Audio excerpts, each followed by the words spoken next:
She drove through my farm like it was nothing, so I built a wall she can never cross. The first time Diane Holloway drove her white Escalade straight through my fence, she didn't even slow down. I watched from my porch as the posts snapped like matchsticks and she kept going, dust rising, taillights disappearing around the bend of her own driveway like she owned every inch of this valley. By the time the HOA board met that Thursday, Diane had already filed a complaint against me, claiming my fence was improperly positioned on what she called a community easement. She sat at the head of the table in a blazer that cost more than my tractor payment and smiled like she was doing me a favor. What she didn't know, what none of them knew yet, was that I had the original 1987 survey plat, a wildlife corridor permit, and 43 seconds of crystal-clear security footage. I had been patient for 2 years. That patience was over. My name is Lena Marsh.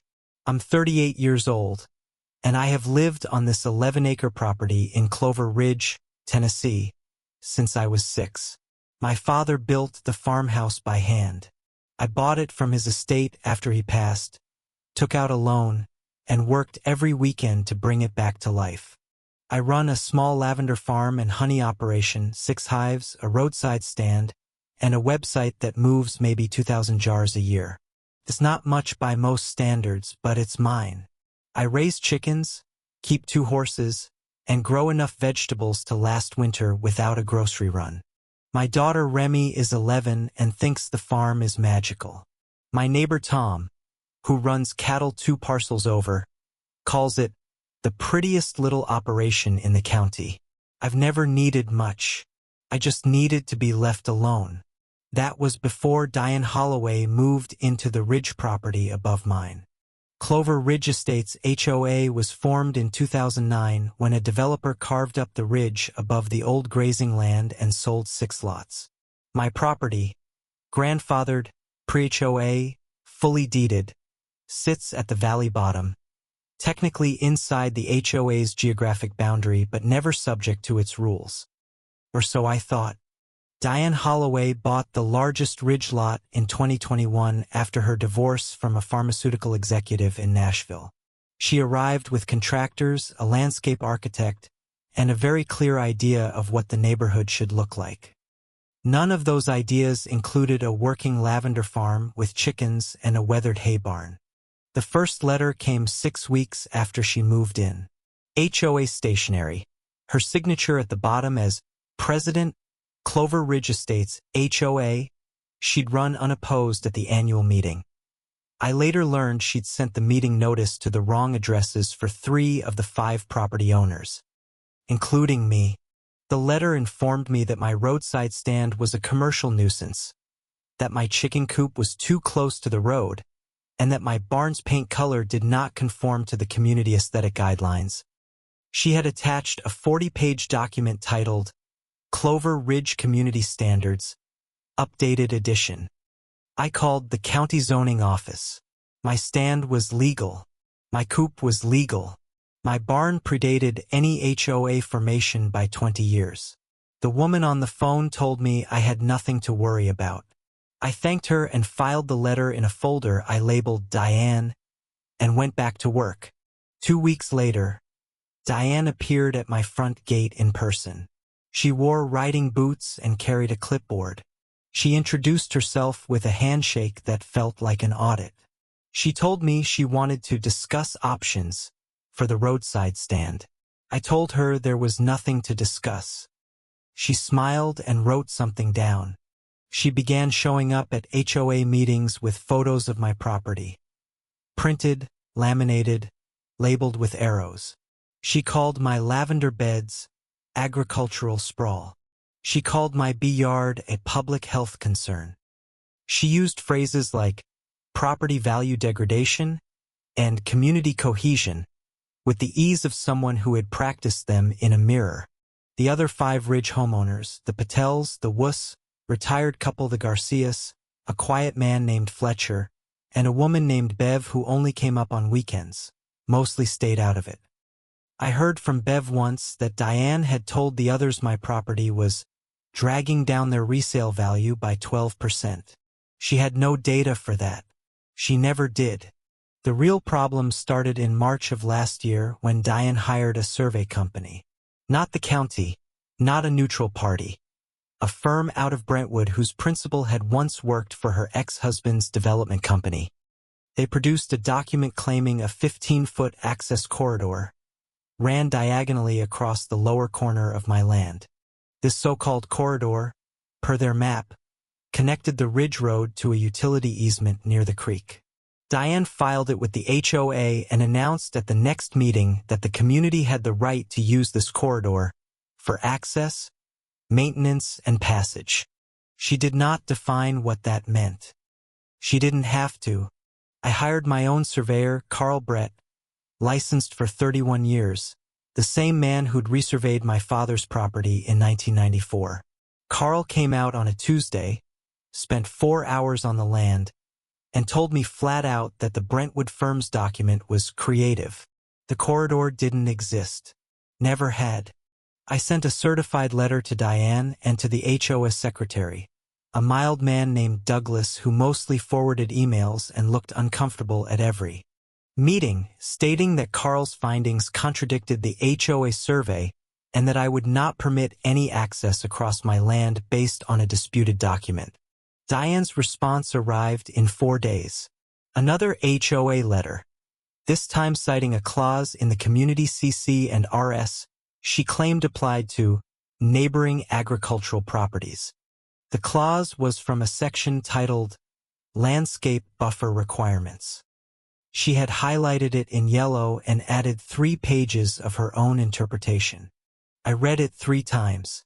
Then I called an attorney, Patrice Knowles, who handles property disputes in the county and is known for being thorough.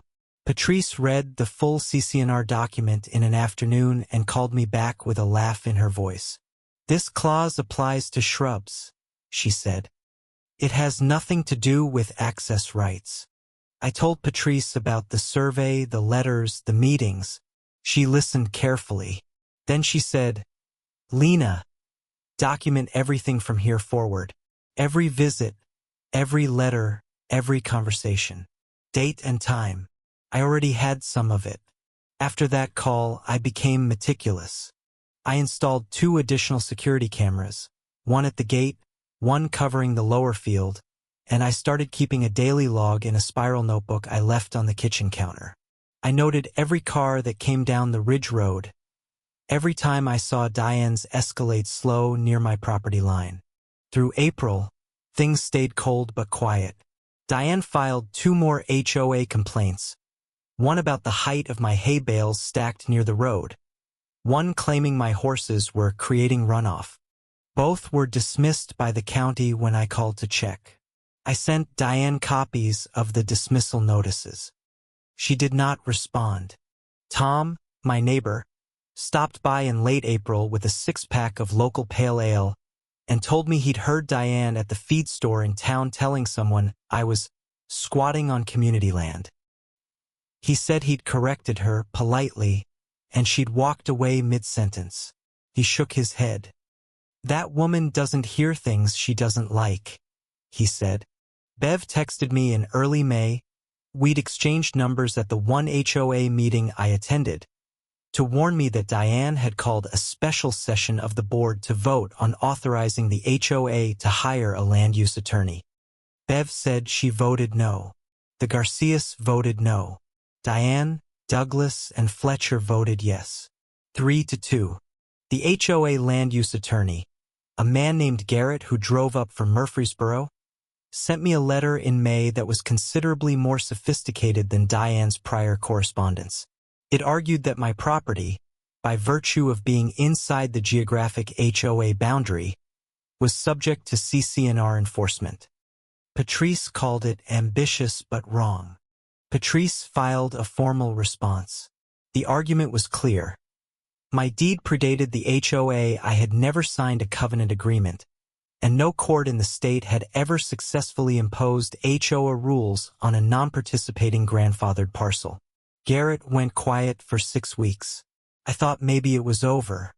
Then came the fence incident, not the first one. The first time Diane drove through my fence was in June, And when I say fence, I mean the cedar post and rail I'd put up along the lower corridor her fake survey claimed. I built it legally on my land, verified with Carl's plat.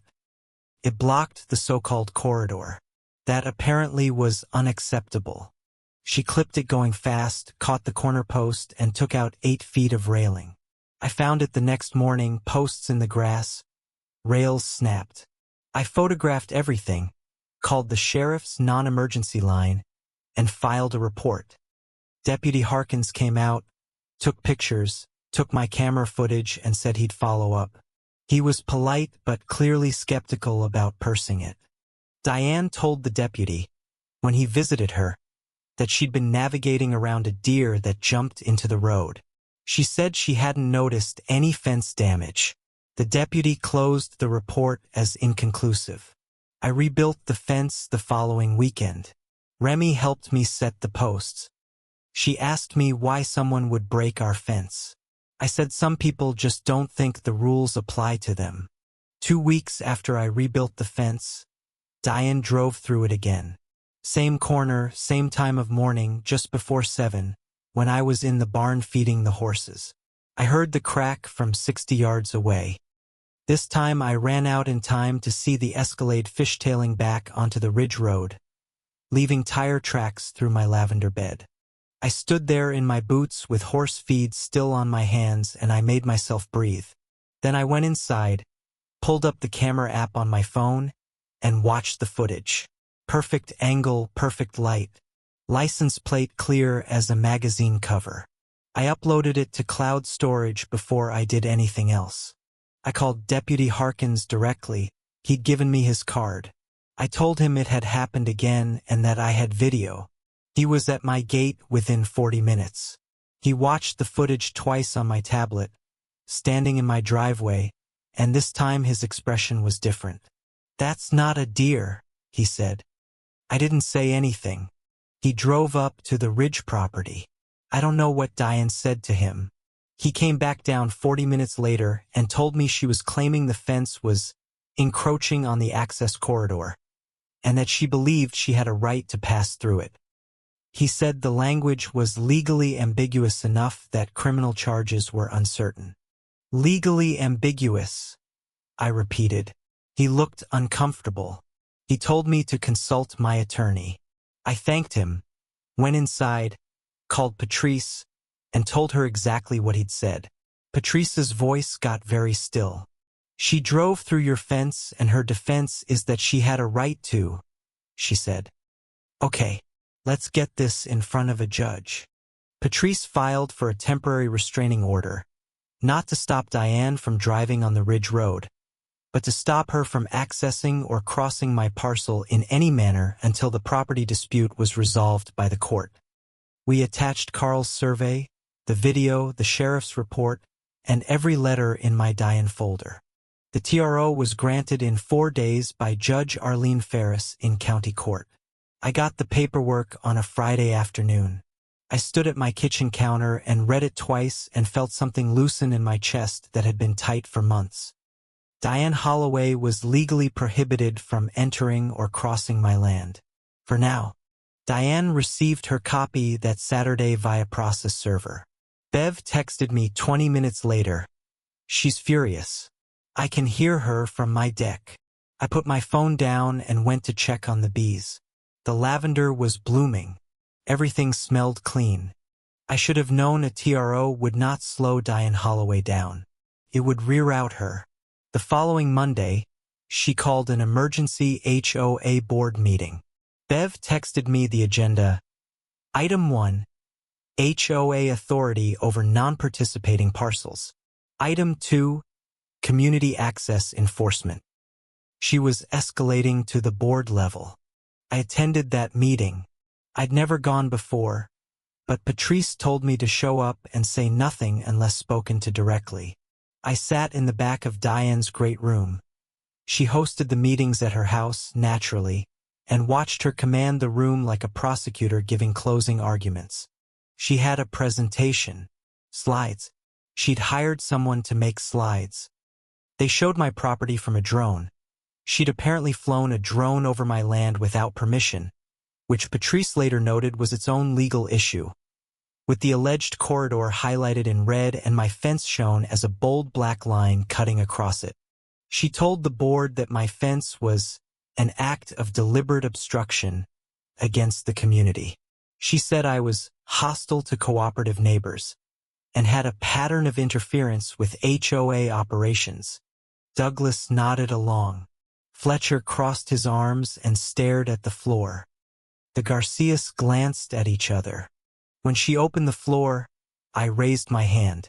She looked at me like she hadn't expected me to speak. I said calmly, "I have a copy of the TRO if anyone wants to see it." The room got very quiet. Diane's jaw tightened. She said the TRO was irrelevant to HOA governance matters. Patrice had predicted she'd say exactly that. The Patels, I hadn't met them before. They were quiet, both physicians rarely at meetings, asked to see the TRO. I passed it down the table. Dr. Patel read it for a full minute. Then he looked at Diane and said, "This is a court order. We should consult the HOA attorney before voting on anything related to this property." Diane smiled thinly and called for a recess. During the recess, Bev found me by the coffee table and whispered that Diane had been calling the Garcias and Patels separately all week trying to get their votes locked in. "They're not having it," Bev said. "The Patels especially. Dr. Patel said HOA money shouldn't be spent on something a court already ruled on." I nodded. Good. The vote that night was 3-2 to table the enforcement discussion pending legal review. Diane voted against tabling. She was the only one who did. As everyone filed out, she caught my eye across the room and held it for a long moment. It wasn't anger exactly. It was calculation. She was already figuring out the next move. The next move came from an unexpected direction. 3 days after the HOA meeting, I received a letter from the State Department of Transportation. It referenced a request, filed by a concerned citizen, for a review of whether a public easement might exist along the lower boundary of my parcel, connecting to the county road. I stared at that letter for a long time. Then I called Patrice and read it to her. There was a pause. "She filed a complaint with the DOT," Patrice said, "trying to create a public easement where no private one exists." Another pause. "This woman is resourceful."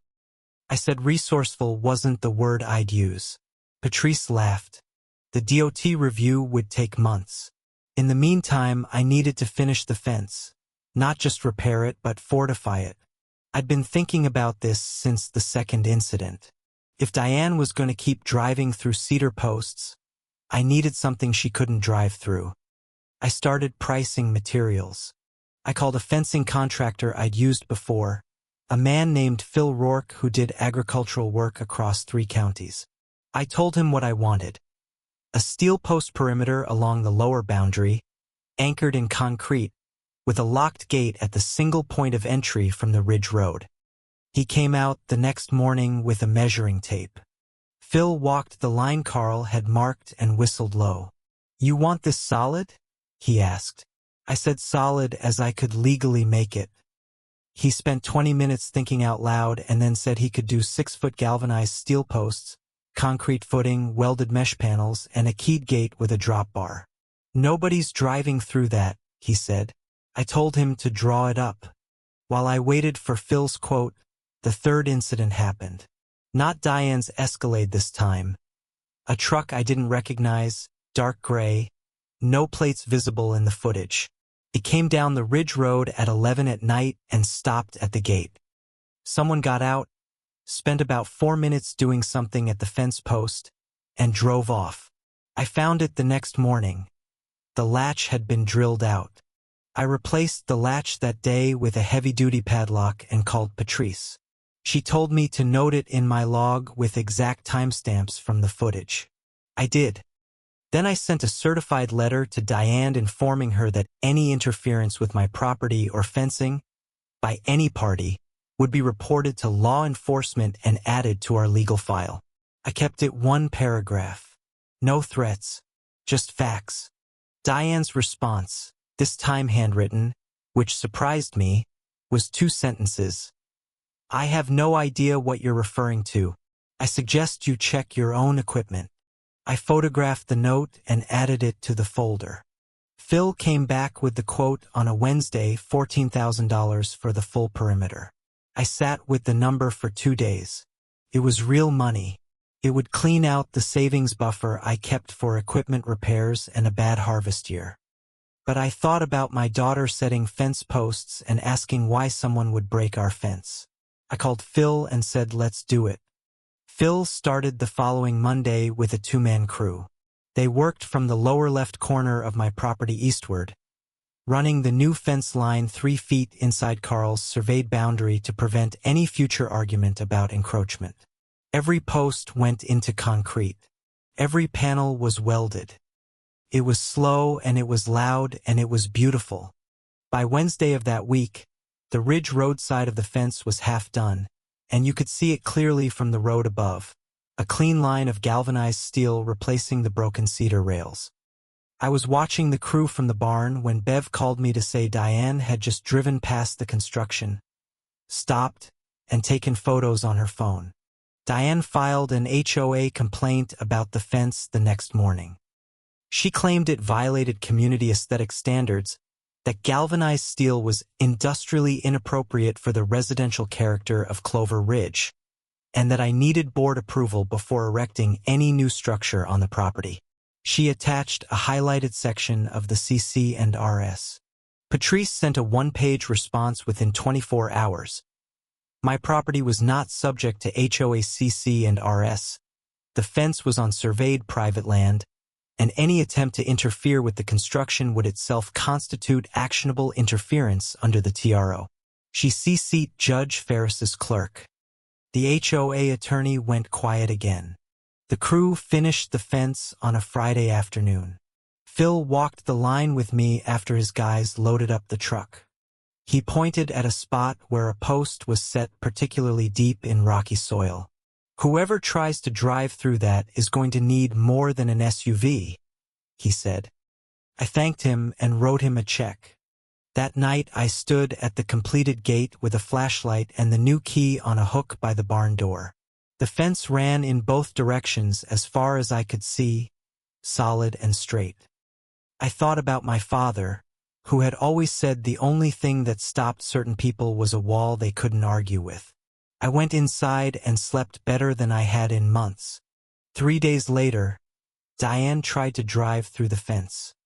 I know this because the camera caught it at 6:47 a.m., her Escalade coming down the ridge road, turning toward my property, accelerating, and then stopping hard about 2 feet from the steel panel when she apparently realized cedar rails were no longer what she was up against. She sat there for almost a minute.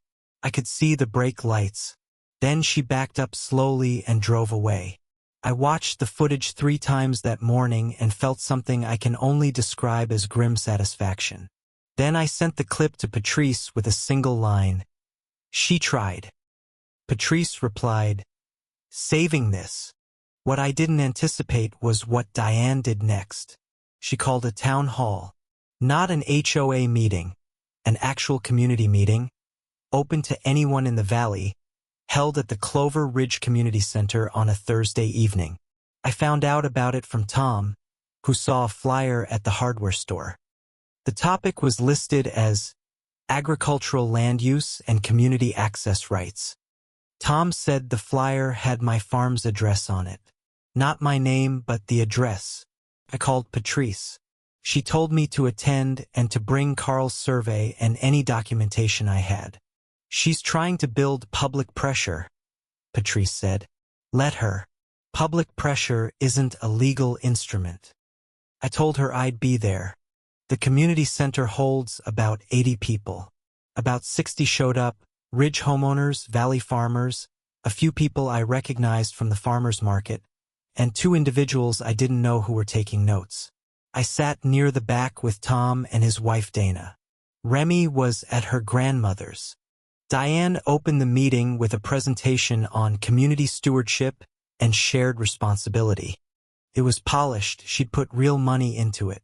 She talked about property values, quality of life, and the importance of clear access for utilities and emergency vehicles. She didn't mention me by name. She didn't have to. She showed the drone footage again. Then she showed a rendering she'd commissioned, of what the proposed access corridor would look like if the HOA prevailed. It showed a landscaped path with gravel and wooden markers running diagonally across unmistakably my lavender beds. People in the audience murmured. When she opened for questions, a man named Ray who runs a cattle operation 2 miles down the road stood up and said, "Who owns that land on the slide?" Diane smiled and said it was a property within the HOA boundary. Ray pressed, "Is the owner here?" Several people turned to look around. I raised my hand. The room shifted. Diane had not expected me to identify myself, I think, because her composure slipped. Just for a second, just a tightening around her eyes. She recovered immediately and said, "We appreciate community participation," in a tone that meant the opposite. I stood up and spoke for about 3 minutes. I talked about my father's farm, my deed, Carl's survey, the TRO, and the fact that 2 separate legal professionals had confirmed the corridor did not exist. I kept my voice level. Tom told me afterward that I sounded like a witness, not a complainant. I took that as a compliment.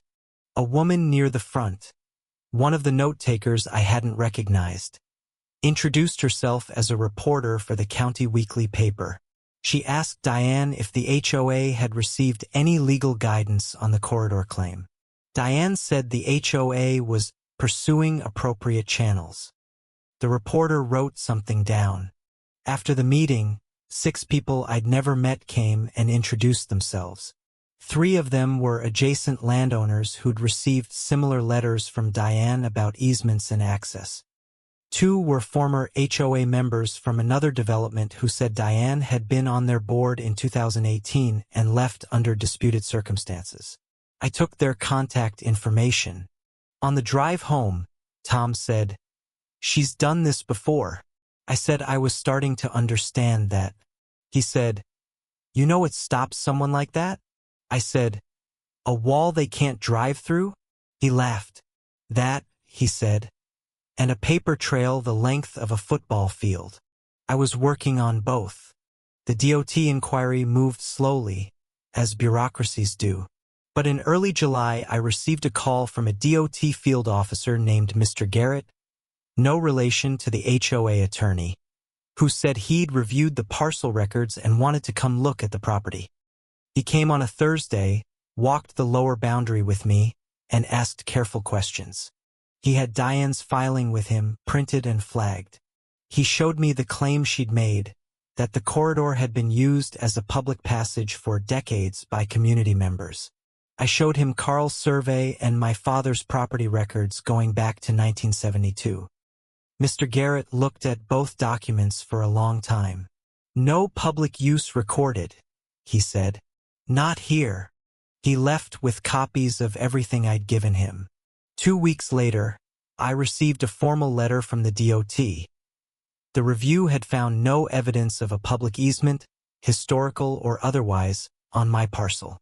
The matter was closed. I made 5 copies of that letter and filed them in different places. Patrice added the DOT letter to our growing file. "We now have a county survey, a court order, and a state agency ruling," she said. "If this ever goes to trial, we win on the first day." I asked her if she thought it would go to trial. She said she didn't think Diane would let it. "People like her prefer to fight where there's no judge," she said. That was probably true, because Diane's next move had nothing to do with courts or agencies. It was personal. In late July, she began telling people in town, at the grocery store, the garden center, the Rotary lunch that some of my neighbors attended, that my bees had swarmed and attacked a child on the Ridge Road. No child. No swarm. No incident report. Pure invention. I heard about it from the owner of the garden center, who knew me and called to give me a heads up. She said Diane had told 2 different people the same story with specific details. A little girl, a bike, 6 stings. The owner said she didn't believe it but thought I should know. I thanked her, went home, and wrote it all down. Remy heard about the bee story from a classmate at school whose parents had apparently heard it from Diane. She came home one afternoon and asked me if our bees had hurt someone. I told her no. I told her some people say things that aren't true when they want something. She looked at me very seriously and said, "Why would that help her?" I didn't have a good answer. I called my state apiary inspector. I'm registered, inspected annually, compliant on every measure, and explained the situation. He sent me a letter confirming my hives were certified, inspected that spring, and had generated no complaints or incident reports. I sent a copy to Patrice and posted one, visible and laminated, on the gate of my bee yard. Diane's next claim was that my runoff was contaminating the creek. She sent a letter to the county environmental office with photos of the creek. Not from my property, I later confirmed, but from upstream near the old Halstead place. The county sent an inspector who walked my drainage channels, tested the water near my land, and found nothing. I was starting to see the pattern clearly now. Every time a legal or official avenue closed, Diane opened a new one. Every agency dismissal spawned a new complaint. She was not trying to win on any single front. She was trying to exhaust me. She was very close to succeeding financially. The attorney fees were mounting, but she had miscalculated one thing. I wasn't alone anymore. The 2 former HOA members I'd met at the community meeting, a retired school administrator named Gloria and a contractor named Marcus, had begun comparing notes with me. They had documentation from Diane's time on their board, unauthorized expenditures, a fabricated maintenance report, a vendor contract that turned out to benefit a company Diane's ex-husband owned. Marcus also mentioned, carefully, that he'd heard Diane's divorce had included allegations of financial misconduct. Not criminal charges, but a civil dispute that had been settled quietly. He said the settlement had required her to leave Nashville and give up a seat on a nonprofit board. I didn't know what to do with that yet, but I filed it. The county reporter who'd been at the community meeting published a piece in August.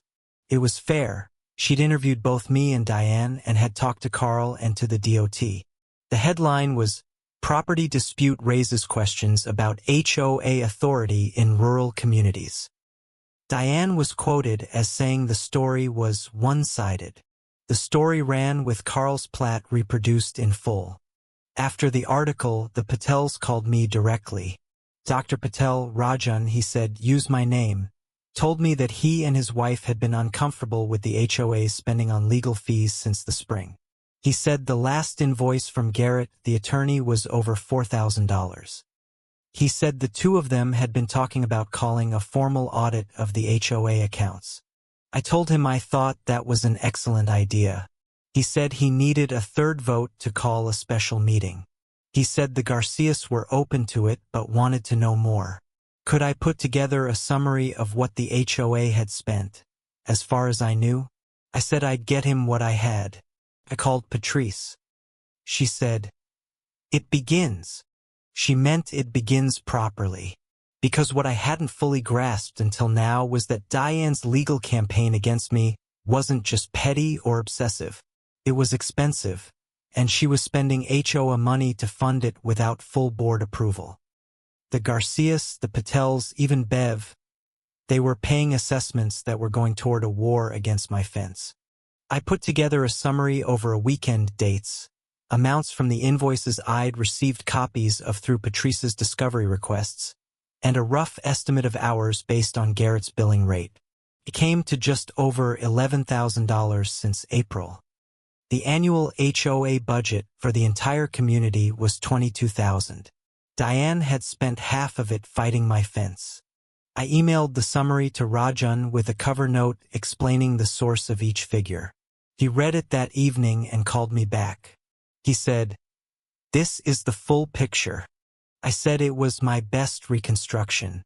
He said it was enough. He and his wife were calling for a special board meeting and a financial review. He asked if I wanted to be informed of the outcome. I said please. Diane's response to the special meeting request was to call Rajan a disruptive influence in a group email to all board members, which Bev forwarded to me within the hour. She said the meeting was procedurally improper and threatened to consult the HOA attorney about blocking it. Rajan replied, "Copy to all," with a citation from the CC and RS permitting special meetings with 2 board member signatures. He had 3. The week before the special board meeting was quiet in a way that made me nervous. No letters, no calls from the county, no flyers, no community events, no drone footage. Diane's Escalade came and went on the Ridge Road but never slowed near my gate. The lavender had finished its main bloom and I was harvesting honey. The farm was peaceful. I didn't trust it. Remy helped me with the honey harvest that weekend. She wore her little bee suit and moved the frames with a steadiness that still surprised me every time. We extracted 43 pounds, a good run for that time of year. She insisted on labeling each jar herself, her handwriting more careful than mine. I thought about how much she loved this place, how much it was worth protecting. Tom came over Sunday evening. We sat on the porch with coffee and watched the ridge in the early dark. He said he'd heard from someone at the feed store that Diane had been to see a different attorney, not the HOA's man, but a private property lawyer from Nashville. He said he didn't know what that meant. I said I did. She was preparing something separate. I called Patrice the next morning. She was already ahead of me. She'd heard through a colleague that a Nashville firm had made a filing request related to a property in Clover Ridge. Preliminary only, no case number yet. She said, "She may be planning a private action. If she sues you personally, it changes the calculus." I asked how. She said, "She gets discovery too." Discovery. The word sat with me all day while I worked the farm. The idea that Diane could demand my financial records, my correspondence, my property documents, it was meant to feel threatening. I thought about what she'd find. A working farm. A woman trying to keep her father's land. 43 pounds of honey and a daughter who labels jars by hand. Let her look. The special board meeting was called for a Wednesday at 6 p.m. It was held at the Garcias house instead of Diane's. Rajan had suggested a neutral location and the Garcias had offered immediately. I wasn't invited. But Bev texted me during, "She's talking. A lot. Garcias have a question she can't answer." Then, 20 minutes later, vote. 4-1 to audit. Diane voutid no. The audit was assigned to an outside accounting firm. Rajan had already identified one, a small CPA practice in town that did work for 2 other HOA communities. They would have access to all HOA accounts for the past 18 months. Diane's tenure as president. Bev texted me afterward. Her face when they said outside auditor. I wish you could have seen it. I stayed steady during that quiet week. I kept the log, maintained the cameras, did the work. But I also pulled out every document I'd filed over 2 years and organized it into a binder, chronological, tabbed, with an index. Not for any immediate purpose, just because I wanted to be ready. My father used to say preparation was the only thing you actually controlled. The Garcias daughter, a woman named Isabel who was visiting from Chicago, stopped by my stand one afternoon and bought 3 jars of honey. She said her parents had told her about the situation. She said, "My dad says you've been incredibly patient." I thanked her. She paused and said, "He also says that's about to run out." I smiled and didn't say anything. Diane's private attorney sent a letter on a Friday. A long, elaborate document asserting that my fence construction had caused property damage and diminished access to Diane personally, and that she was exploring a private civil action for nuisance, trespass, and interference with easement rights. Patrice called it a kitchen sink filing. When you don't have a case, you throw everything in. But it escalated again the following Monday in a way I hadn't anticipated. I came out to the barn at 5:30 in the morning to find my outer gate open. Not broken, but unlocked. I always locked it. Always. The padlock was on the ground, its shackle cut clean. Someone had bolt-cut the lock in the night and opened the gate. Nothing was damaged inside. Nothing was taken. But the point wasn't theft, the point was access. The point was establishing that the passage had been used. I photographed everything at 5:32 a.m. in the early light and called Deputy Harkins before 6. He came out and told me something that caught my attention. The bolt cuts were professional grade. Clean angle. Heavy tool. Patrice called it creating facts on the ground. If Diane or her attorney could argue that the passage had been used, physically entered, it complicated the easement question, at least in theory. It wasn't a strong legal argument, but it was a disruptive one. I installed a second lock that day and put a motion-activated light on a 12-foot post by the gate. The night camera caught a car stopping on the Ridge Road twice more that week. Both times after midnight, both times reversing without getting out. On the third night, whatever they planned to do, the light came on when they slowed and they didn't stop. I reviewed the footage in the morning with coffee and felt something close to calm. I had built good walls. Rajan sent me an email midweek. The auditors had begun reviewing the HOA accounts and had already found items of concern. His phrase, carefully chosen. He said they expected to have a preliminary report by the end of the month. He said he was sorry it had come to this. I told him the only people who should be sorry were the ones who made it necessary. Diane filed the private lawsuit on the 1st of August. I was served at 9 in the morning by a process server who arrived while I was setting irrigation lines in the East Field. He handed me the papers apologetically. I thanked him, went inside, called Patrice, and started reading. The complaint was 47 pages. It cited 9 causes of action. Number 6 was intentional infliction of emotional distress. I will be honest about what I felt reading that.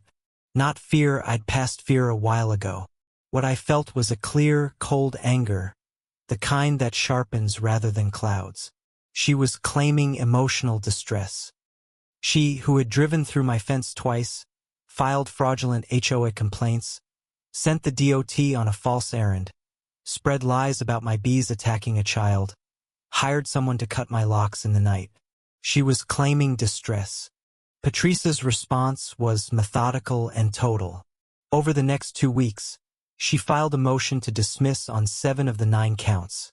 A counterclaim for trespass, property destruction, tortious interference, and defamation, and a request for sanctions based on the frivolous nature of several claims. The counterclaim totaled damages I would not have imagined asking for 6 months ago. The discovery process began immediately. Diane's private attorney sent a request for documents that ran to 4 pages. Patrice sent one back that ran to 6. Among the things we requested, all communications between Diane and any survey company, all communications regarding the DOT filing, all correspondence with or about my property, all HOA financial records, and Diane Holloway's financial disclosures from the last 3 years. The financial disclosure request was a calculated move. Patrice had found, through the public record of Diane's divorce proceeding, that her ex-husband's attorneys had alleged financial manipulation of joint assets during the marriage. Nothing had been proven in court, but the allegations were specific and detailed. If a pattern existed, we wanted it visible. Diane's attorney objected to the financial disclosure request as overbroad and irrelevant. Patrice argued relevance. If Diane's financial conduct was part of an established pattern of manipulative behavior, it was relevant to our claim for punitive damages. The judge assigned to the case, not Judge Ferris, a different judge named Caldwell, set a hearing for the following month. In the meantime, life on the farm continued. A drought warning came through in August, and I spent 2 weeks managing water carefully. The second honey harvest was lighter than I'd hoped. Remy started 6th grade. My mare threw a shoe and I spent a Saturday waiting for the farrier. Ordinary life insisting on itself around the perimeter of the legal battle. What I didn't know, what I found out later from Bev in pieces, was that during August, Diane was working a second strategy.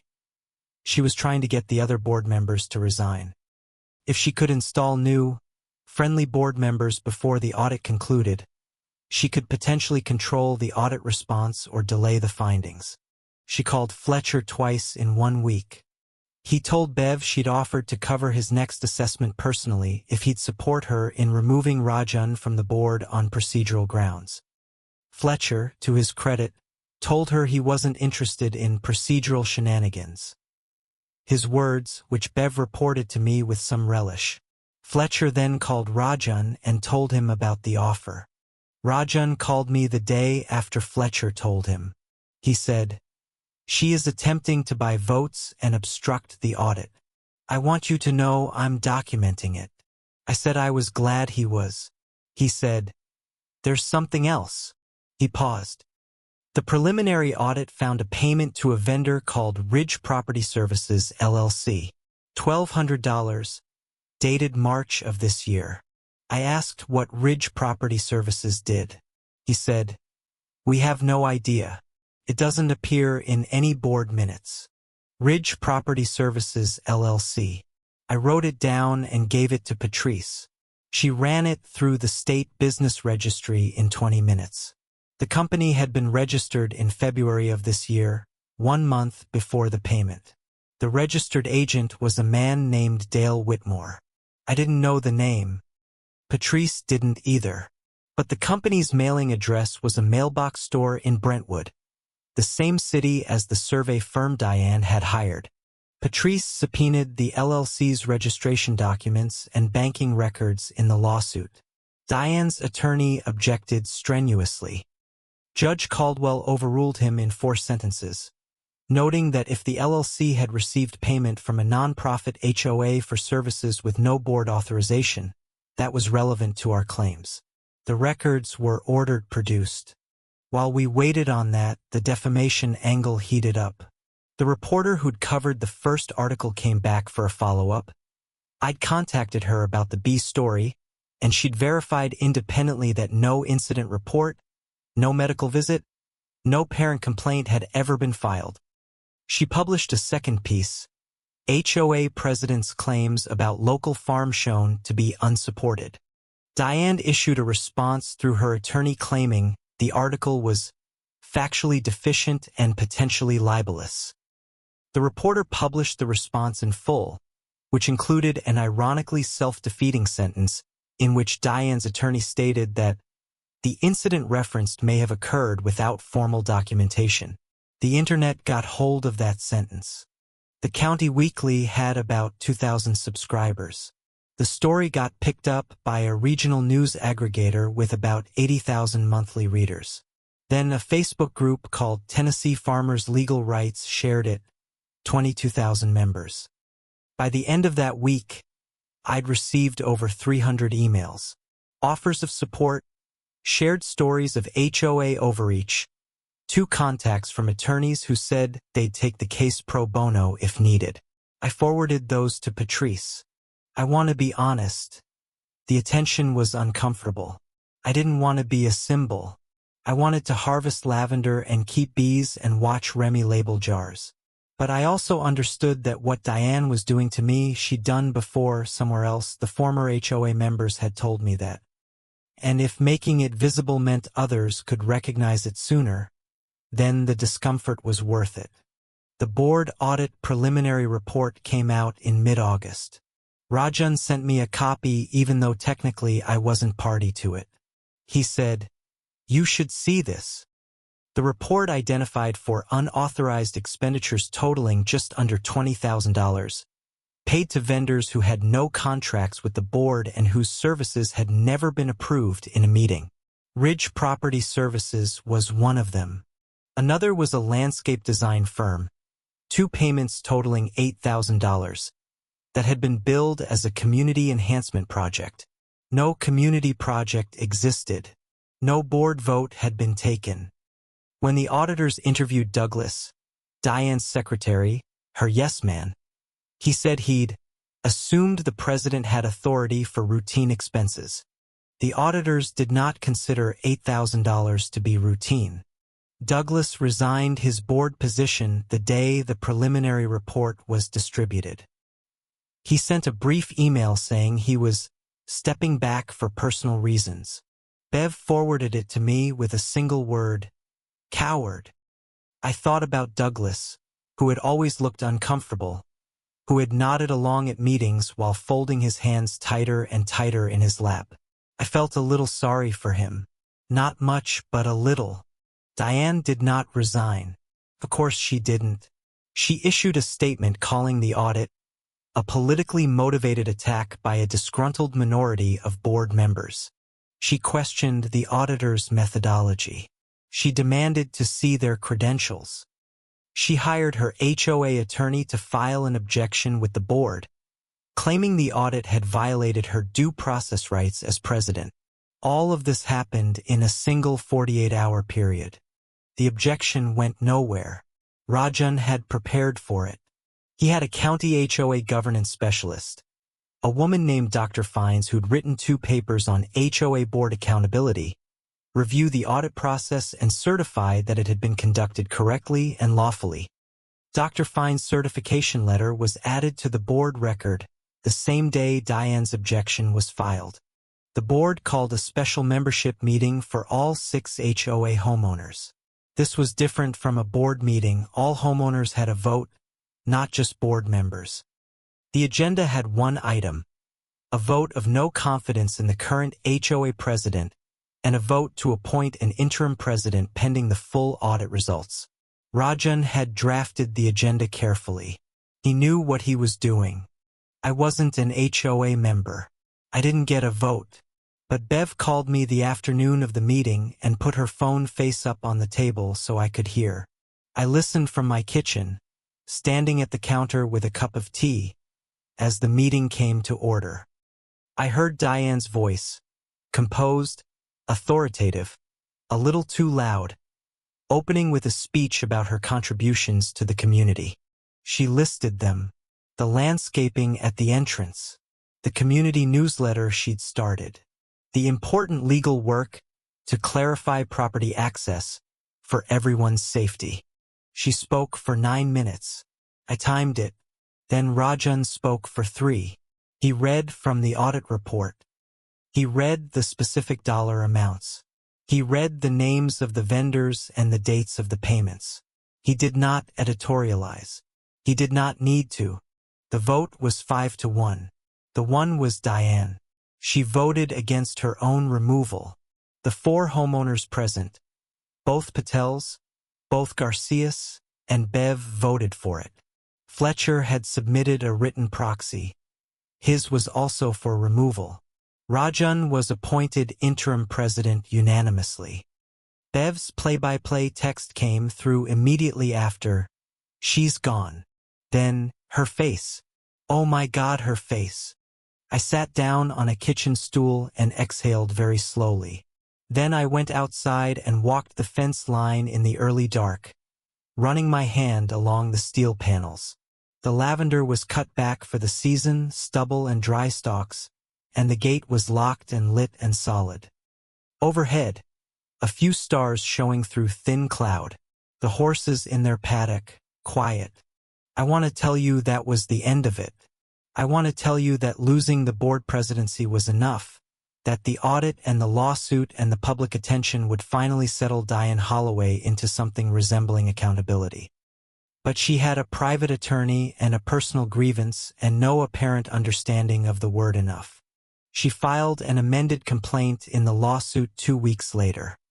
It added 4 new defendants: Rajan Patel, Gloria, the former HOA member I'd spoken to at the community meeting, the reporter who'd written the 2 articles, and a county official at the DOT who had signed the letter closing the easement review.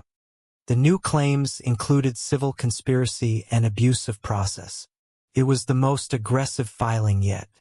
Patrice read the amended complaint and was quiet for a long moment. Then she said, "She's not trying to win in court. She's trying to make this so expensive and complicated that everyone walks away." I said I understood. She said, "The problem for her is that she just made 4 new enemies, all of whom have their own legal teams." I said that did seem like a miscalculation. Rajan's personal attorney filed a motion the next day that I can only describe as surgical. In 12 pages, it outlined the HOA audit findings, the unauthorized payments, the board manipulation, and argued that the new lawsuit was an attempt to silence individuals who had acted in good faith to expose financial misconduct. It requested sanctions against Diane and her attorney for bad faith litigation.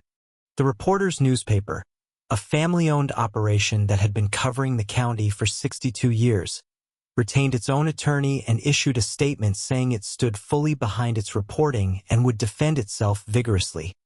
The headline on the statement, which they published on their front page, "We got it right. Diane's attorney began making settlement overtures in late September." Patrice told me quietly but didn't advise me to accept anything yet. "She's not ready to settle," Patrice said. "She's fishing.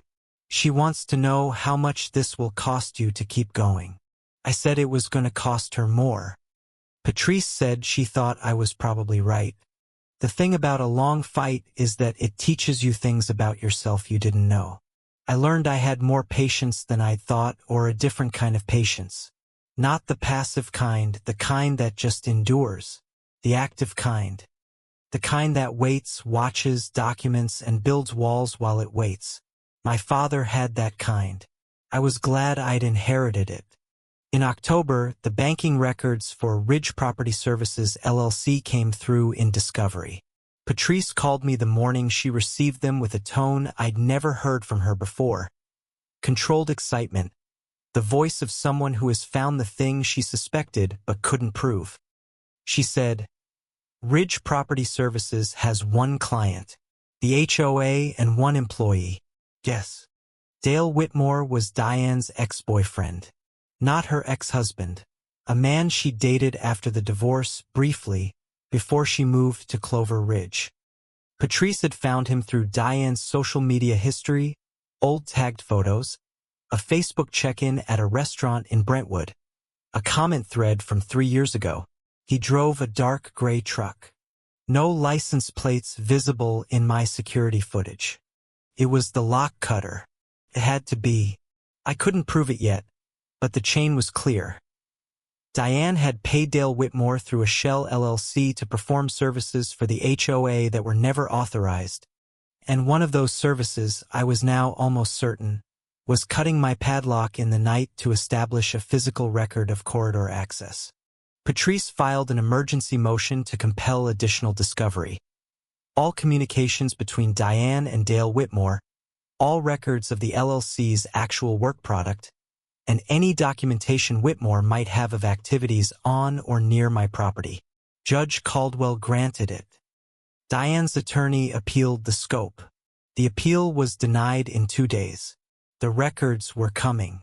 While we waited, the farm held its autumn rhythm. The horses needed winter prep. The beehives needed to be wrapped for cold. The lavender beds needed mulching. I did all of it. Remy helped on weekends. She had developed a strong opinion about the ratio of clover to wildflower honey and could hold a conversation about it that impressed adults at the farmer's market. I want to record that even in the middle of all of this, the legal fight, the exhaustion, the cameras and the logs and the certified letters, the farm was still beautiful. On a cold, clear morning in late October, with frost on the fence rails and the horses breathing fog into the light, I stood in the doorway of the barn and thought, she will not have this. Whatever else happens, she will not have this. The Whitmore records arrived in discovery on a Thursday. Patrice called me that evening. She said, "It's everything." She meant it. Dale Whitmore had kept records, which might seem strange for someone conducting questionable activities, but turned out to be a function of his billing Diane for his time and needing documentation for payment.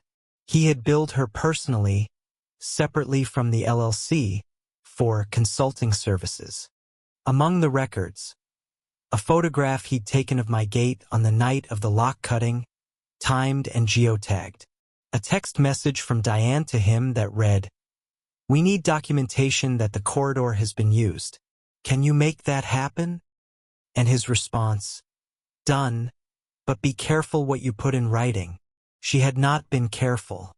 Not nearly careful enough. Patrice printed everything and drove out to see me in person that evening, which she had never done before. She sat at my kitchen table with a cup of coffee and the stack of documents and said, "This is perjury. This is tampering.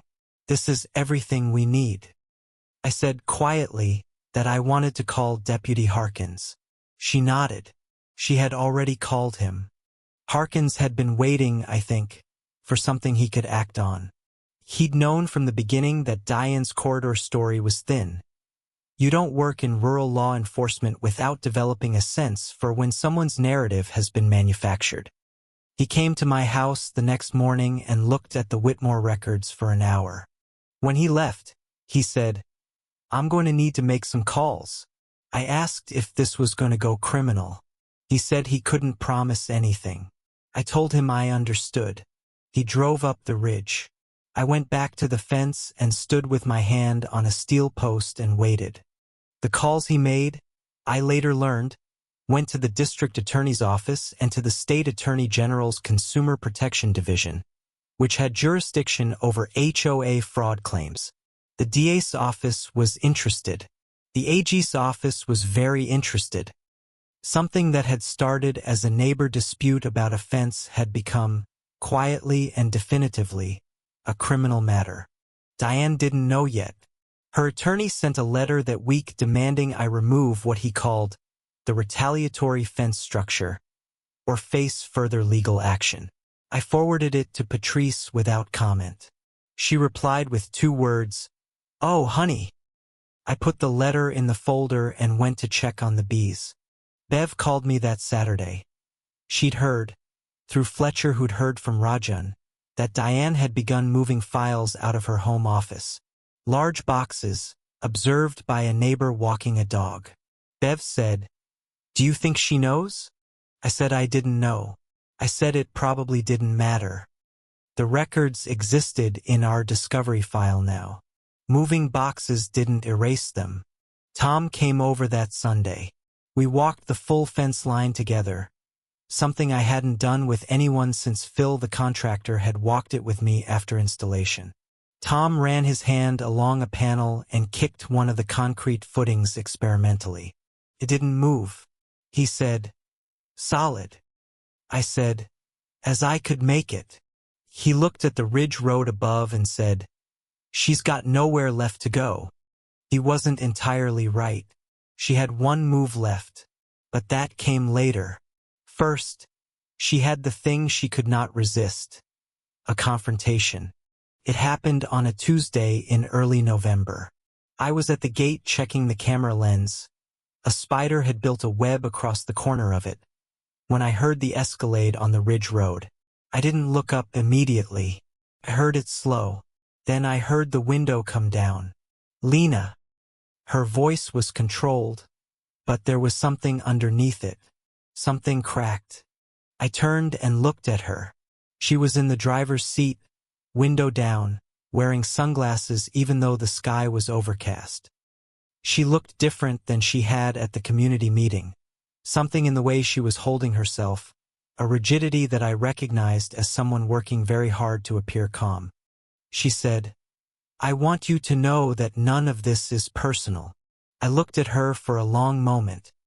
Then I said, "You drove through my fence twice, spread lies about my bees, cut my padlock in the night, filed 9 separate legal and regulatory complaints, and hired your ex-boyfriend through a shell company to manufacture evidence. What part of that isn't personal?" She didn't answer. Her hand tightened on the steering wheel. She said, "I was trying to protect the community's interests." I said, The community removed you from your own board. The window went up. The Escalade drove away. I stood at the gate and watched it go. Then I went inside, wrote everything down with timestamps, and emailed it to Patrice. That was the last time Diane Holloway spoke to me directly. Everything that came after was through attorneys, and then through the news, and then through silence. Diane's private attorney withdrew from the case on a Friday in November. No explanation given, but Patrice heard through the legal community that he discovered the extent of the Whitmore records and told Diane he couldn't continue representing her. She retained a new attorney, a firm from Knoxville, more expensive, presumably more willing to work with difficult facts. The Knoxville firm's first act was to file a motion claiming that all the Whitmore records had been obtained improperly, that our discovery request had overreached, and that the records should be excluded from evidence. Judge Caldwell read the motion and rejected it in 48 hours with a footnote that was blunter than usual judicial writing. The request had been properly scoped and lawfully granted. Their second act was to contact Rajan Patel directly and suggest a global settlement, meaning a resolution that covered both the civil lawsuit and the HOA financial claims simultaneously. Rajan called me immediately. He said the terms proposed would require the board to drop the audit findings and issue a public statement supporting Diane's conduct as president. He said he'd laughed when he heard it. I said I was glad. The DA's office subpoenaed Whitmore directly in mid-November. He hired a lawyer quickly, a public defender, which told me his personal finances weren't strong. His attorney called Patrice's colleague at the DA's office. I later heard, within 48 hours of the subpoena. The phrase cooperation agreement was mentioned. Patrice told me this without elaborating further. I didn't need her to. Diane apparently learned about the Whitmore cooperation the same week, through her own attorney. Bev, who had ears in unexpected places, reported that Diane had called a real estate agent in Nashville, the agent who'd sold her the Ridge property, to ask about current market values and listing timelines. She was thinking about selling and leaving, but she hadn't left yet, and she still had one place she thought might work. She filed an emergency motion claiming that the combined legal pressure, the civil suit counterclaims, the board audit, the DA investigation, and what she characterized as coordinated harassment by a community faction, constituted a SLAP action against her.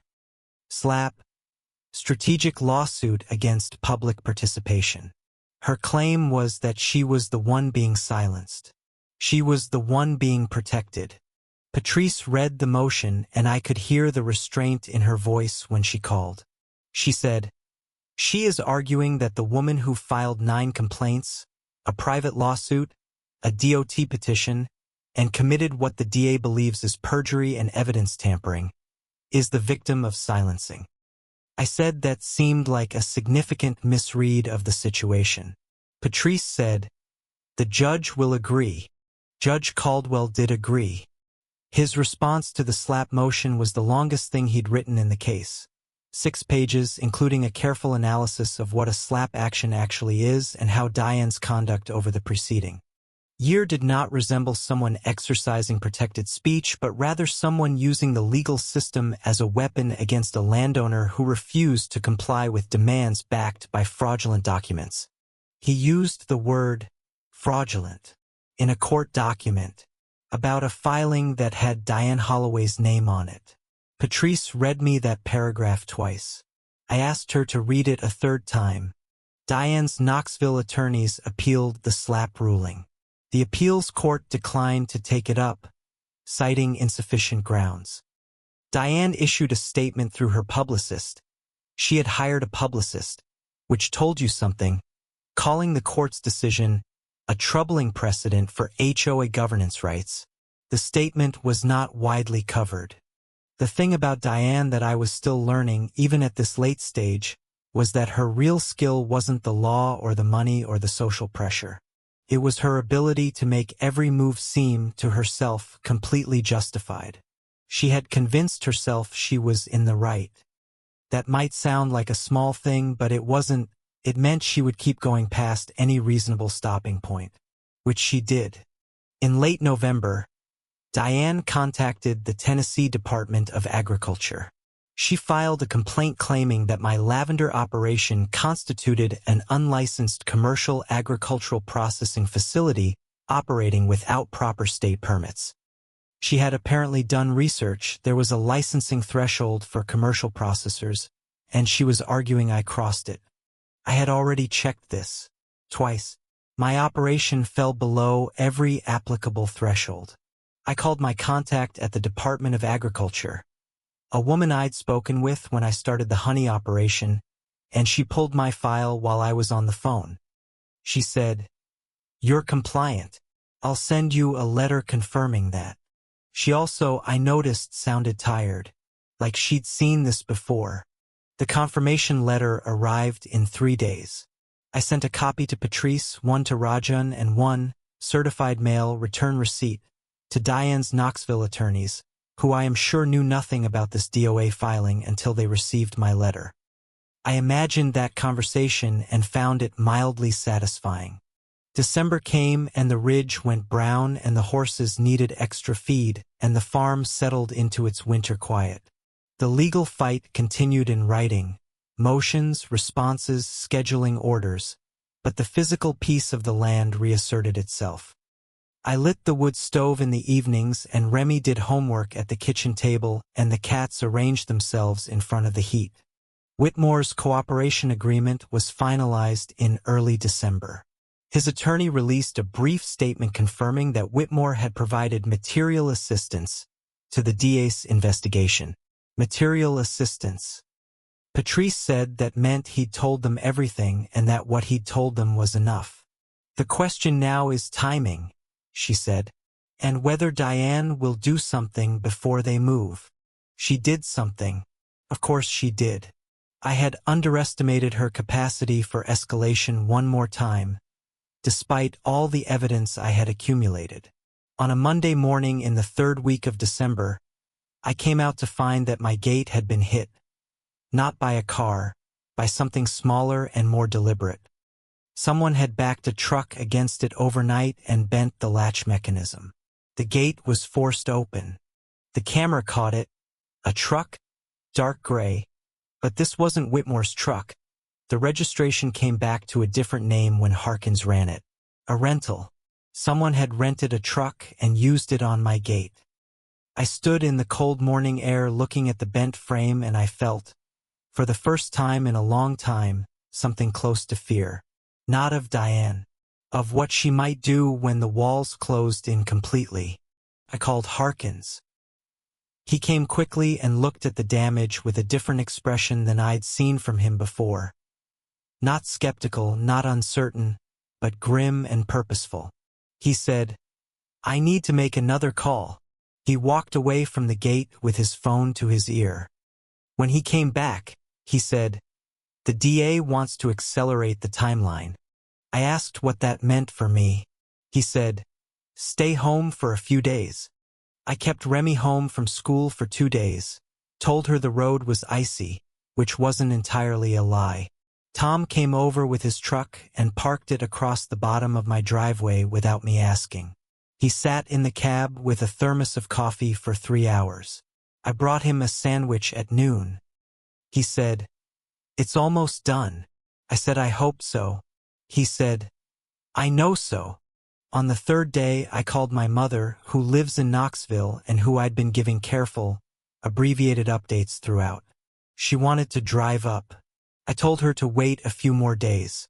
She said, in a voice that reminded me strongly of my father, "You handled this right, Lena. Every step." I didn't know what to say to that, so I said, "I learned from the right people." The DA's investigation had by now expanded beyond the Whitmore payments. The audit findings, now final and comprehensive, showed a total of just over $26,000 in unauthorized HOA expenditures over 18 months of Diane's presidency. Some of it had gone to the legal fight against me. Some of it, the portion still being traced, appeared to have been funneled through vendors back to accounts affiliated with Diane personally. That last piece, the personal enrichment angle, was what the AG's office was most interested in. HOA fraud involving self-dealing was a state-level concern, and the AG's Consumer Protection Division had jurisdiction. They had opened a parallel investigation. Diane now had 2 government investigations, a civil lawsuit with counterclaims, and a board that had documented her misconduct in a public audit. She had constructed a very comprehensive trap for herself. Her Knoxville attorneys were, I heard later, urging settlement. She was resistant. She kept asking them about winning, about the path to victory, about counter-strategies, about appeals. She did not, apparently, want to discuss what losing would look like. That is, of course, the profile of someone who has never properly lost. Until now. Bev told me later that in those last weeks of December, the mood on the ridge was strange. Diane's curtains were drawn. Her usual Christmas decorations, she'd put up a significant display the year before, never appeared. Lights in some rooms but not others. No cars coming and going except occasionally her attorneys. The Patels had sent a holiday card to every Ridge homeowner. Diane's mailbox had received it. That was all. The subpoenas arrived at her door 3 days before Christmas. One from the DA, one from the AG's office. I know this only because Harkins told me the timeline later. He said that when his colleague from the DA's office went to serve the subpoenas, Diane was already outside. Apparently she'd seen the car coming up the Ridge Road, standing on her porch in a winter coat with her arms crossed, looking like someone who had expected this and refused to flinch. She signed for them. She went inside. 2 hours later, her Knoxville attorneys received emergency calls from her and drove up from the city on the day before Christmas Eve. The cars were parked in her driveway when I drove past on my way to pick Remy up from her grandmother's. I looked at the house on the ridge, lit windows, 2 sedans, the big Escalade, and kept driving. Christmas on the farm was quiet and exactly what it needed to be. Remy got the microscope she'd been asking about and spent 2 days examining things. My mother came up and we cooked together and walked the fence line in the thin winter light. She stopped and put her hand on a steel panel and said, "Your father would have done the same thing." I said I knew. She said, "He would have been proud." I looked at the ridge above us and said, "Good." The new year came. The investigation continued. Patrice and I had a call on January 2nd, the first business day, to review where things stood. She said the DA expected to make a decision on charges by late January or early February. She said our civil case was strong, the counterclaims were solid, and that Judge Caldwell had already denied Diane's 3rd motion to dismiss. She said, "Lena, I think we're about to see a real reckoning here." I said I'd believe it when I saw it. She laughed and said that was fair. Then she said, "For what it's worth, in 20 years of property law, I've never seen someone document a case the way you documented this. Every date, every call, every letter. The spiral notebook." I said my father had taught me that. She said, "Smart man." I said, "The best." January moved like January does, slow and cold and gray. The bees were clustered, the horses were rugged up, the lavender beds were mulched and waiting. I sold honey at 2 winter markets and restocked a local gift shop. Life on the farm. Remy had a science fair project. Tom's cattle were doing well.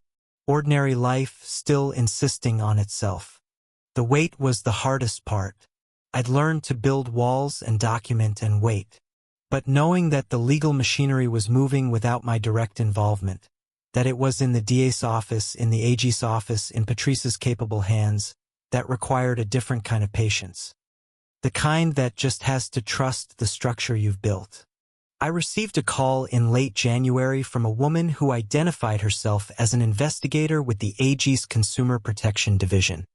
She asked careful questions. When I had first noticed the HOA's legal spending, what I understood of the vendor payments, whether I'd noticed any connection between Diane and the vendors. I answered carefully and precisely the way I'd learned to. She thanked me. I thanked her. I added the call to the log. There is a moment in any long fight when you feel it tip. Not a dramatic moment. Not a single phone call or legal ruling. Just a feeling in the balance of things. A shift. I felt it sometime in late January, early February. The calls from Diane's side stopped. The motions stopped. The letters stopped. The ridge above my farm was quiet. Bev called me in early February to tell me the Escalade had been parked in front of Diane's house for 5 days without moving. She said she was starting to wonder if Diane was all right. I said I was sure she was. Bev said, "She's planning something." I said I didn't think so.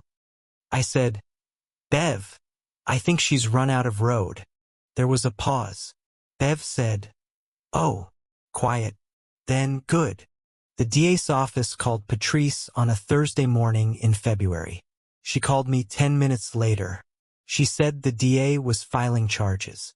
Felony fraud, perjury, and conspiracy to commit evidence tampering. The AG was filing a parallel civil action for HOA financial misconduct. Both filings would happen the following Monday. She said, "Be home. It's going to be a day." I sat with that for a long time after the call. I walked outside and stood by the gate. The lock was new and the latch was repaired and the light was on its post. The fence ran both directions in the winter afternoon. Solid, straight, galvanized, rooted in concrete. Impossible to drive through. Impossible to argue around. A wall that said as plainly as anything can, "This is mine. You cannot have it." Remy came home from school while I was standing there. She came through the side gate, saw me at the fence, and came to stand beside me. She was almost as tall as my shoulder now. She said, "What are you doing?" I said, "Thinking."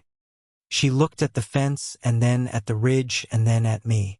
She said, "Is it almost over?" I said, "Yeah, baby. I think it is." Monday morning came cold and clear. I was up before 5 as I always am. I fed the horses, checked the bees, started coffee. Patrice had told me to stay home and near my phone. Tom had called the night before and said he'd be at his place if I needed anything. My mother had offered again to drive up. I told her to wait. At 9:47 a.m., Patrice called. She said, "It's filed. Both offices. Simultaneous." She said the DA's press release would go out at 10. The AG's at 10:15.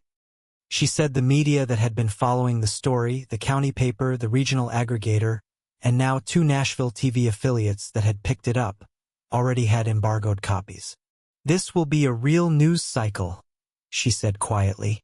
I said, "Is she being arrested?" Patrice said, "Not today. The charges are filed. She'll have time to surrender through her attorneys, which is how it usually goes at this level. They schedule it." I said, "Okay." She said, "Lena, you did this. You documented, you held the line, you built the case. Don't forget that." I said I wouldn't forget. I looked out the kitchen window at the gate in the morning light.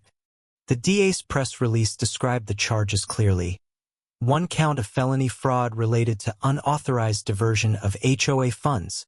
1 count of perjury related to claims made in the private civil lawsuit about the property corridor, and 1 count of conspiracy to commit evidence tampering relating to the Whitmore incident. The AG's civil action named Diane Holloway as a defendant in an HOA financial misconduct case and sought disgorgement of the misappropriated funds plus civil penalties. I did not call anyone. I let the calls come to me. The first was from Rajan, who said simply, "I'm glad we did the audit." I said I was glad too. The second was from Bev, whose text actually came before his call. A string of exclamation points and 1 sentence. "The charges are on the news." The third was from the county reporter, who asked if I had a statement. I said I'd let my attorney speak for me. She said that was fine and that she was glad she'd covered the story. I told her she'd done it right.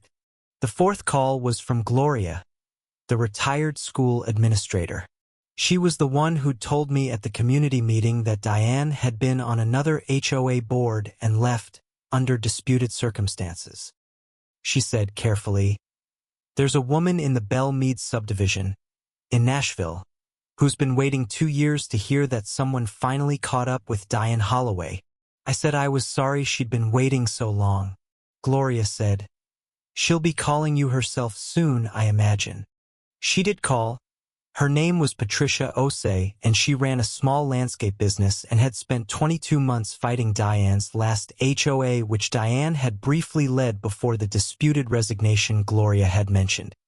What the dispute had been about, I now learned, was a $15,000 payment to a vendor that Patricia had flagged.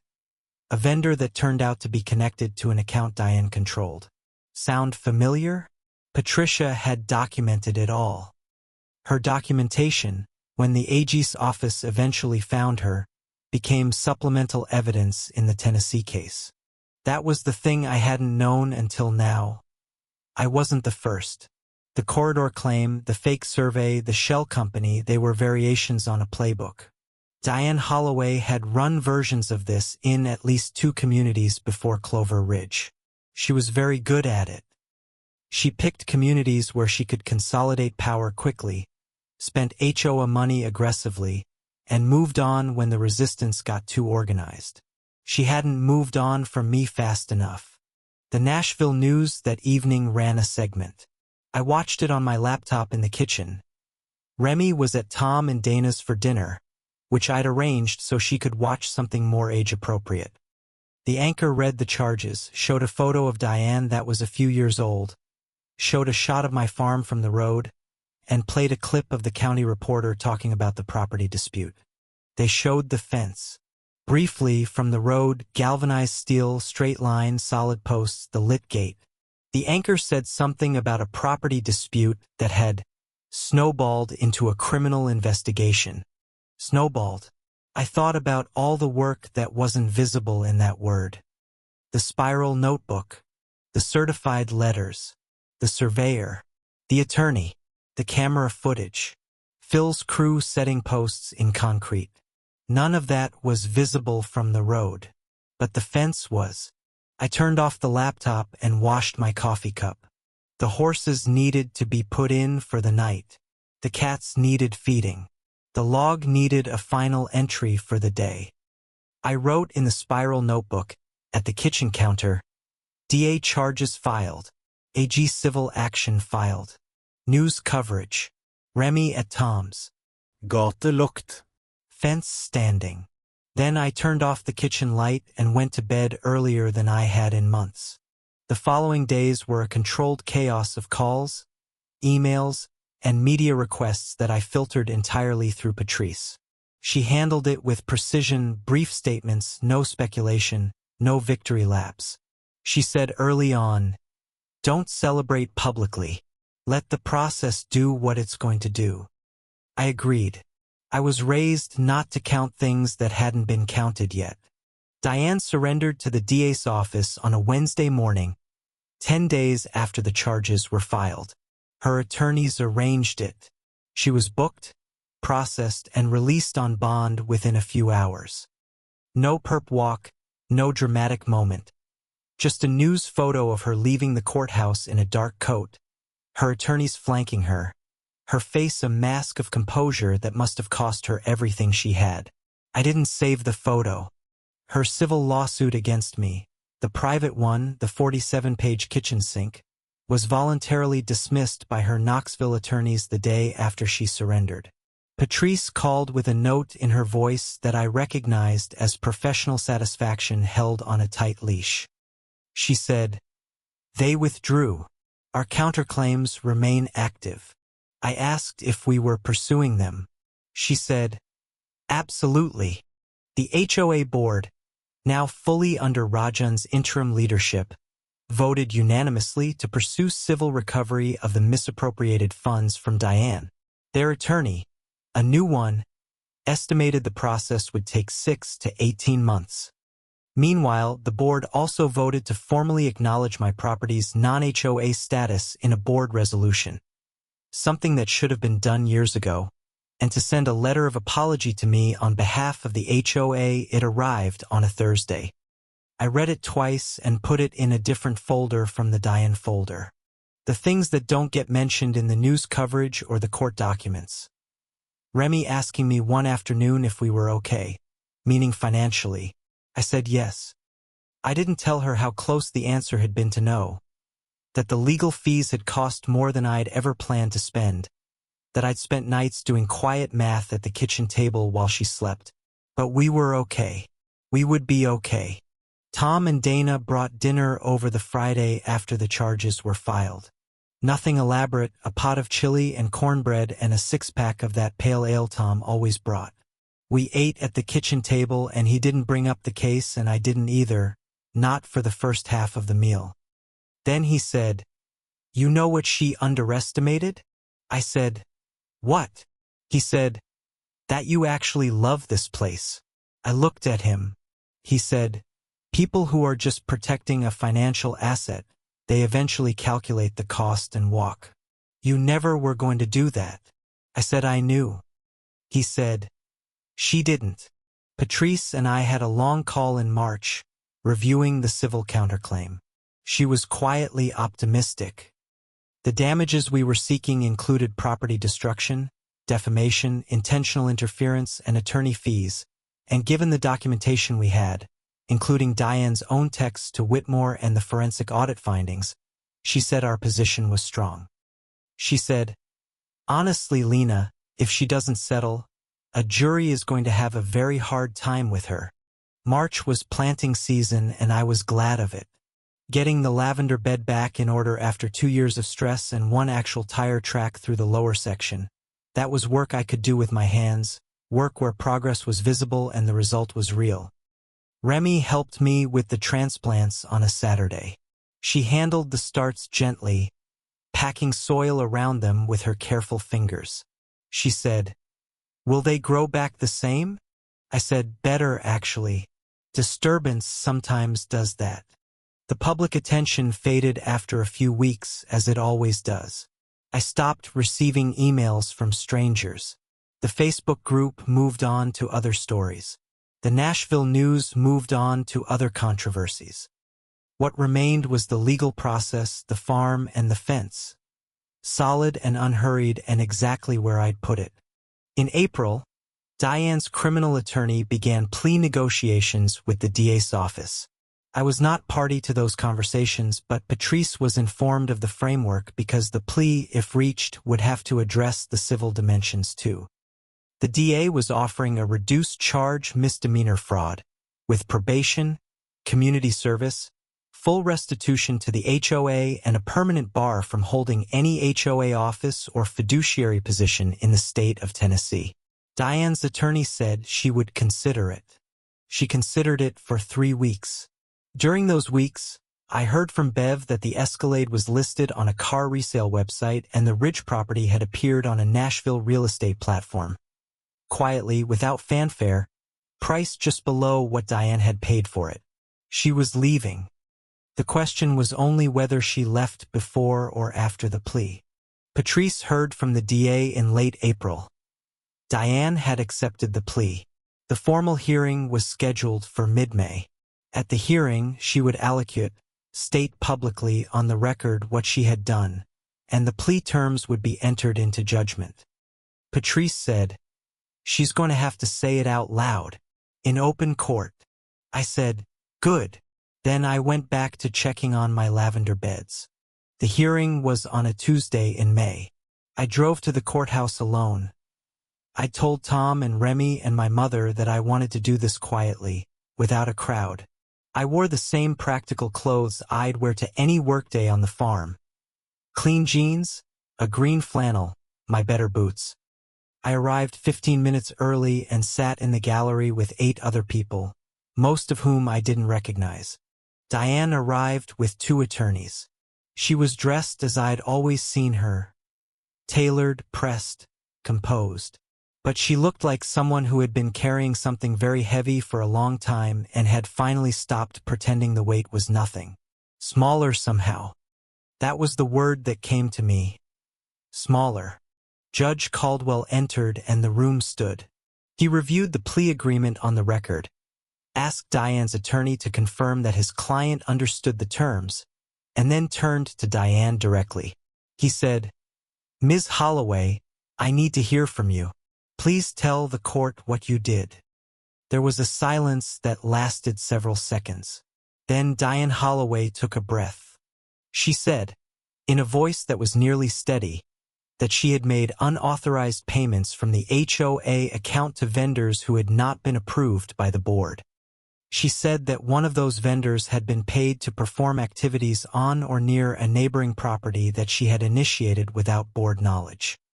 She said that she had made statements in her civil lawsuit that she knew at the time were not fully accurate, and that she had communicated with a third party, Dale Whitmore, about actions on that property that she had represented to the court as spontaneous when they were in fact arranged.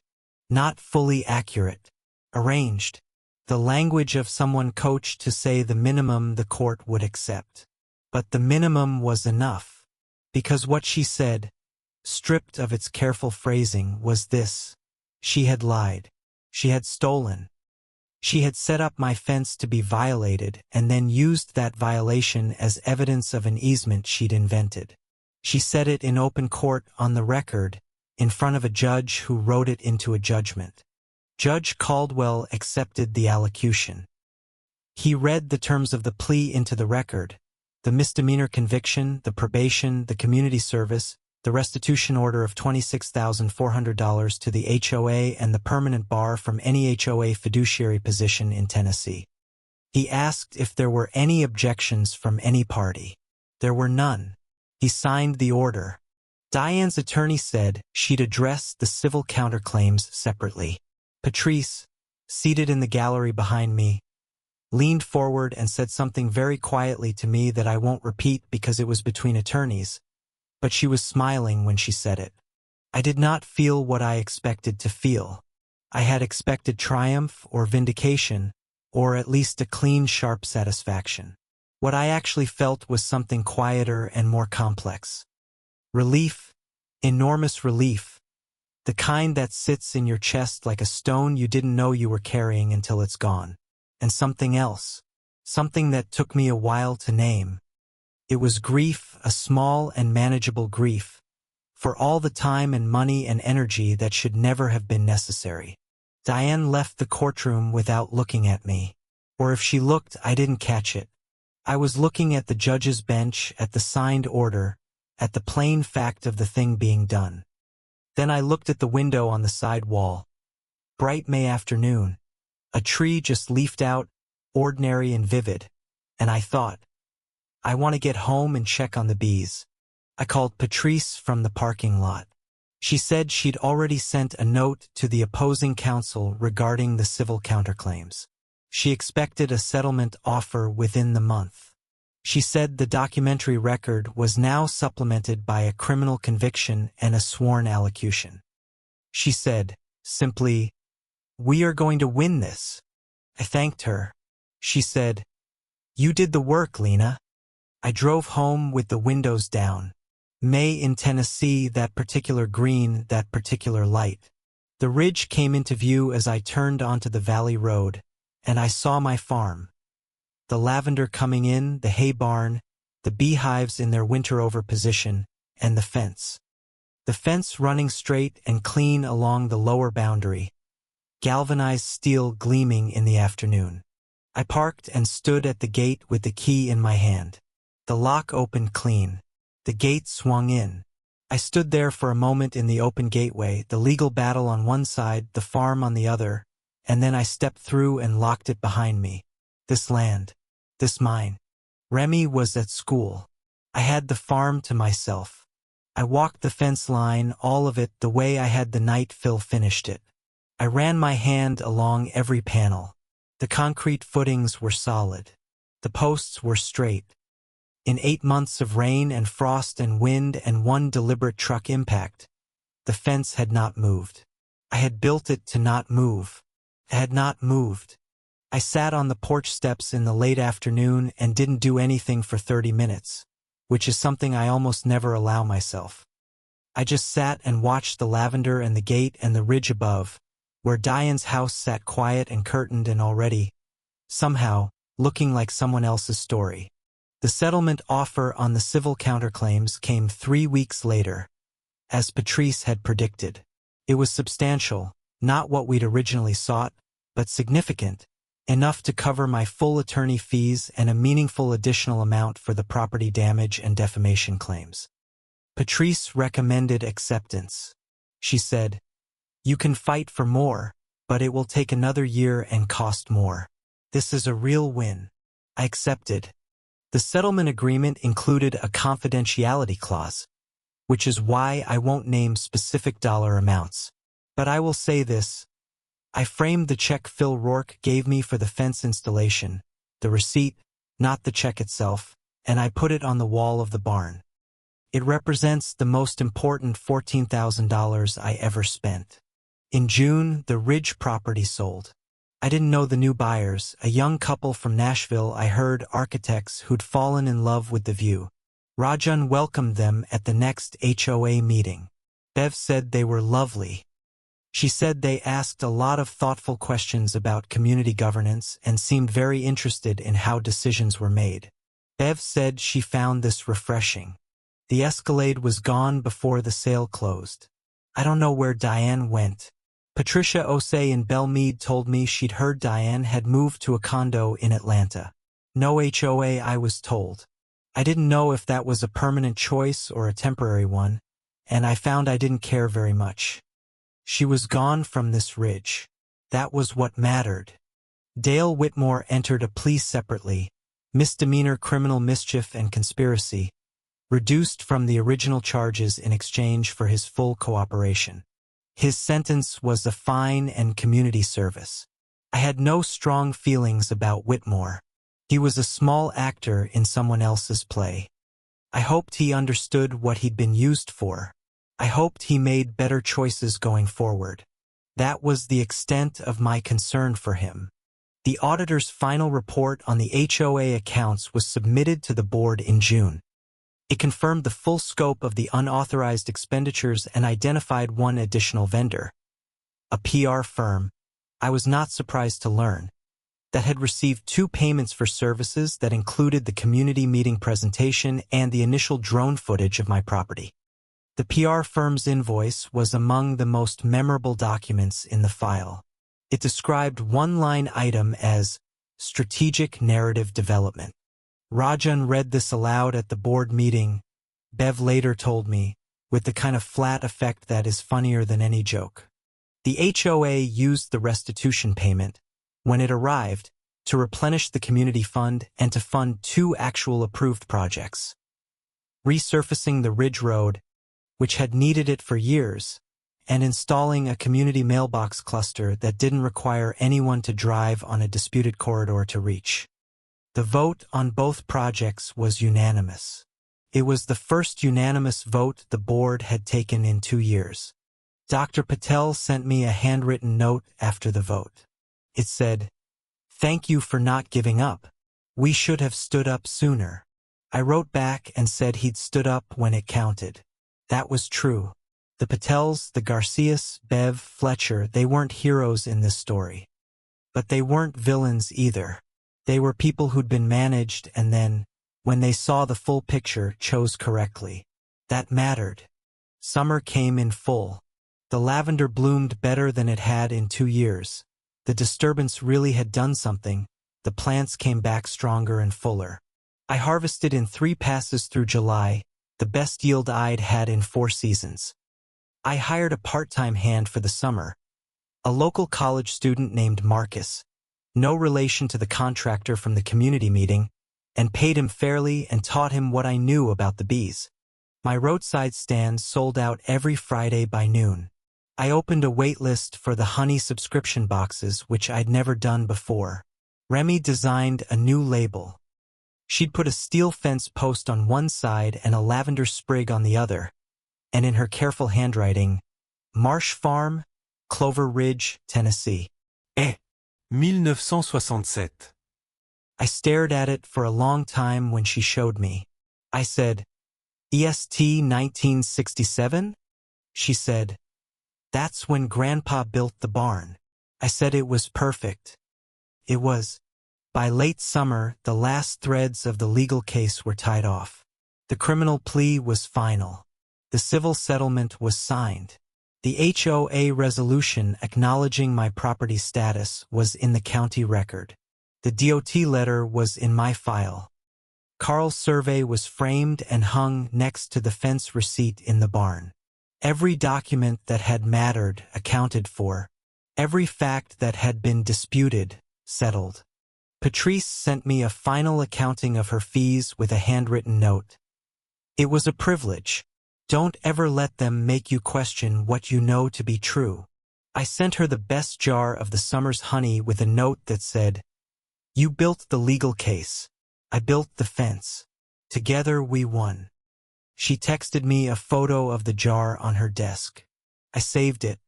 The two women, Gloria and Patricia Osei, stayed in touch with me. Patricia's case in Belmead had been reopened after the Tennessee conviction became public record. The vendor payment she'd originally flagged was now being reconsidered by a local attorney. Nothing is guaranteed. But the paper trail she'd kept for 2 years was now being read by people who had context. I hoped it would be enough. I believed it would. I was asked to speak at a county property rights seminar in September. A panel with Carl, Patrice, and a local attorney who worked on HOA matters. I said what I knew. Document everything. Get a real surveyor. Find an attorney who will tell you the truth. Build the thing they can't drive through, whether that's a fence or a file of evidence, and preferably both. Don't let exhaustion be the answer. The room was about 40 people. I don't know how many of them needed to hear it. I hope it helped someone. Deputy Harkins came by the farm in October. Not on official business. He said he was driving past and wanted to check in. He walked the fence with me, same as Tom had. He stopped at the gate and looked at the lock and the light and the camera. He said, you built a solid thing here. I said, had to. He nodded. He said, you know what I keep coming back to? I asked what. He said, the first report. When I closed it as inconclusive. I should have looked harder. I said, you came back when it mattered. He said, not fast enough. I said, fast enough. Remy made the lavender label her school art project. Her teacher entered it in a regional student design competition. She didn't win. A kid from Chattanooga won with a piece about her grandmother's quilts. But Remy got an honorable mention, and the judge's comment on her entry card said, the design communicates both resilience and deep roots. Beautiful work. She taped the card inside the barn door. Still there. Fall on the farm is the quietest and most complete season. The harvest is in. The bees are wrapped. The horses are settled in winter paddock. The lavender is cut back to stubble again, the same stubble it was last fall before any of this, except it isn't the same because nothing is quite the same as it was before you are tested. The fence is the same. The fence is exactly what I built and nothing less. There is a moment most evenings when I walk from the barn to the house and I pass the gate. I touch the latch. It's cold now, metal in November, and it sits in my hand with the solidity of something that has been tested and has held. I think sometimes about all the things I might have done differently, whether patience might have run out sooner, whether I should have acted faster, whether there was a version of this that cost less time and less money and less of myself. I don't know. What I know is that I did not let them take what was mine. My father built this house and I bought it and I have kept it. My daughter labels the honey jars in her careful handwriting, and one day she may do the same for her children on this same land. And the fence will be here, or whatever fence she builds in its place. And the story will be what stories always are. The account of someone who held their ground. That is enough. That has always been enough. The end.